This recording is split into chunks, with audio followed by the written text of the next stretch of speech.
Well, who in the flub saw this coming? Because if I had suggested this even 3 months ago, those crazies on Twitter would have found my house, they would have bust in here, and they probably would have chopped my head off. I mean, you can't even say, well, I enjoy both Raw and Dynamite. They're like, how dare you. What we shall get into today, though, does kind of seem accurate, and if true, it means the wrestling war has just shifted like never before. Why? Well, why not? Why always coming at me going, Simon, ask me these damn questions? Sorry, the wrong one. Here's why.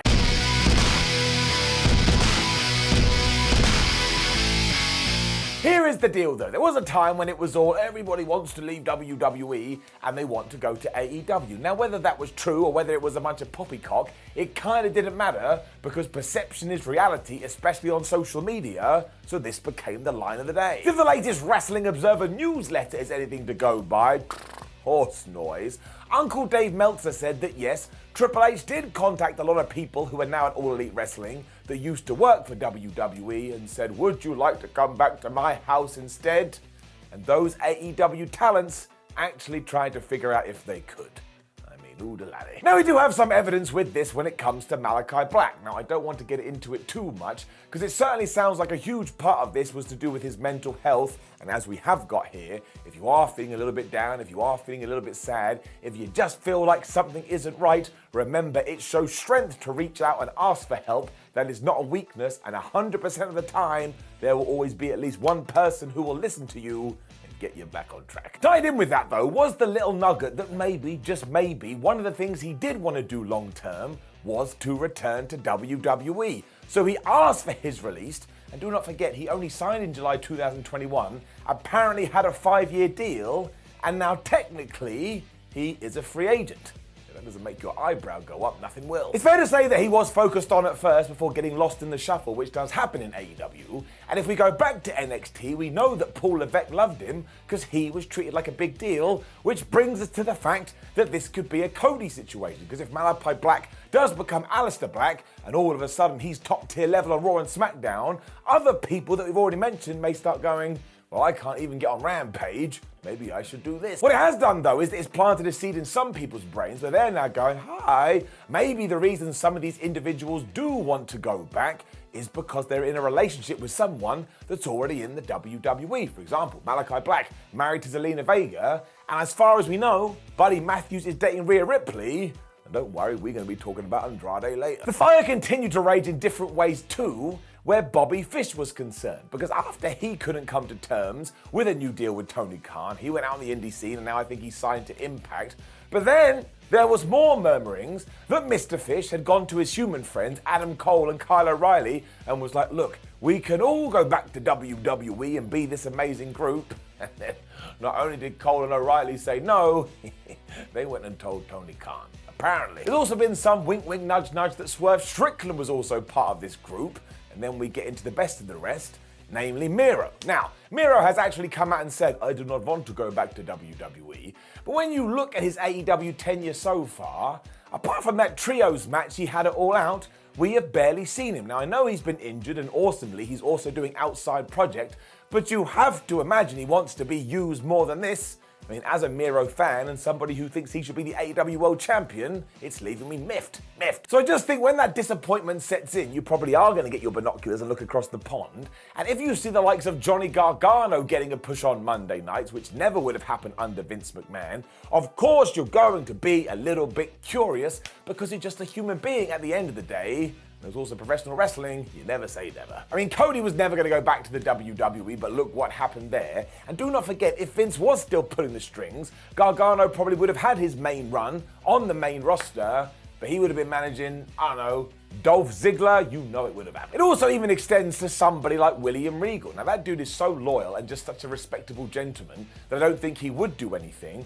But just go back to any interview over the last few years, when Triple H and William were down in NXT, they were thick of thieves, and Regal was quite clearly helping out on screen, but also behind the camera. So if he ever did return, he would probably be in a crazy, crazy position of power. And once again, that has to be something you think about. I mean, when Triple H broke in as terrorizing, did he ever think he was going to be the creative head of the biggest wrestling company in the world? Of course he did not, but when it's there, you eat it. And this is crazy speculation, sure, but why the hell wouldn't we talk about it? Because this is the best part of being a wrestling fan. We get fed this information and it just makes us go crazy and noises have to come out of our mouth. You just have to let your imagination run wild, and it doesn't matter if you get it wrong. The only issue is when you set your own expectations up and then those expectations don't get greeted and you take your finger of blame and you say, wrestling promotion, damn it, I can't believe you did that. And I'm always in the corner going, yo, Dave, come here a second. You do know that you came up with this in your head. You really should be angry at yourself. I mean, even Keith Lee is probably going to get caught up in this eventually, because do not forget, when he was at NXT, he was giving 2 belts. And then when he got to Raw, for some reason he became a bear. But the whole situation is potty, and Meltzer even tweeted out that Khan may have to go up to some of these people and tap their deals like, look, you may want to go back there, but you're not allowed, because legally I can kick your ass. Now, I'm paraphrasing there. He just meant maybe some of them do want their release, and that this situation is far from done. We also do need to talk about Andrade, because that guy has been linked with doing something outside of AEW for ages now, and tying into what we talked about earlier, he may have the most public of relationships, because he's dating, married, or is the fiance to Charlotte. It really does come back to the same old thing. He arrived in AEW, he did have a big splash, but recently he hasn't really done anything. And what the flub is going on with the Andrade family office, or that thing he brought from Matt Hardy, we kind of teased like we were going to do something between Andrade, his friends, and Private Party a few weeks ago. I don't think anything ever happened. I mean, his pal Roosh is getting more now, because he was the runner-up in that Battle Royal the other day to try and become Willy Wonka.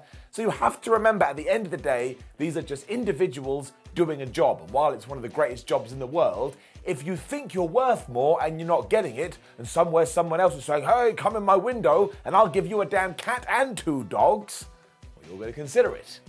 I don't know what that means. So we have reached peak craziness, and that's why the war is so interesting right now.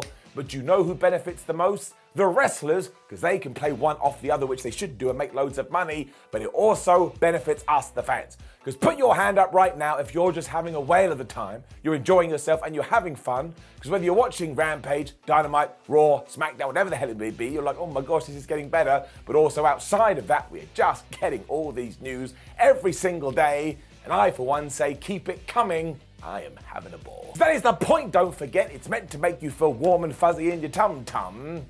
Even though there are a few folk out there who prefer just to get mad. But hey, if being mad makes you happy, I'm all for it.